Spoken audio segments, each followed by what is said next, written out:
Hello and good day to you all. My name is Eric Lopez, and today I will be introducing you to the story that has helped me become the person I am today.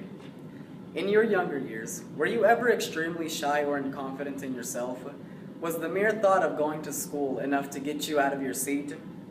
Well, if this isn't you, then I'm sorry you have to sit through this. But if this is you, then me and you grew up in the same predicament.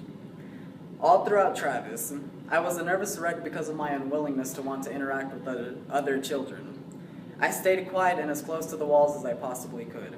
When the teacher would ask if anybody knew a certain answer to the question she was asking, I would always keep my hand down even if I knew the answer because I wanted all the focus to stay away from me. If the focus was on another student, then I was perfectly happy. The group of friends I had was small, but they were not shy whatsoever. It seemed like every day their group of friends would keep growing bigger and bigger. This was very hard for me because it forced me to be in an uncomfortable situation in order to speak with them. But I guess it did help me in some ways because by the time junior high came up, I was able to build enough confidence to join the cross-country team. At first, I was a terrible runner and didn't keep up with not a single person.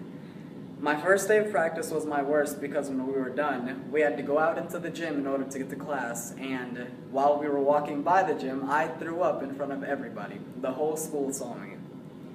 Even though my first year of cross country was terrible, it paid off because it gave me the courage to also join the track team. Track wasn't as bad as cross country, but I still was a horrible runner. I always came in last place, but I still tried. By the time my first track season was over, my years in junior high had also ended. I was about to start high school. I was about to start my high school career, and nerves built down on me. But I knew I would be alright due to my ability to always adapt to hard situations. Finally, high school started, and it wasn't as bad as I thought it would be. No one bullied me and no one decided to take my lunch money. It was just a normal day at school. I had no intentions in quitting on my running abilities, so I stayed in cross country and track. Our head coach of running sports, Coach Harvey, thought that with time I would be great. And sure enough, he was right because now I am able to keep up with the fastest runner in our school.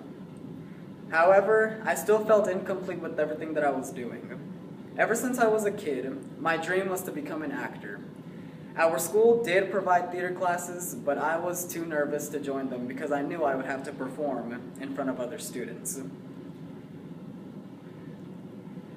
But as soon as junior year came up, I built up enough confidence again to join the theater class. I was required to take Theater 1 as an intro to theater, as an intro to an actual theater class. So I did, and I loved it so much. After taking that class, I thought that I was ready to take on a play. So I went to my theater director, Mr. Williams, and asked what production was coming up.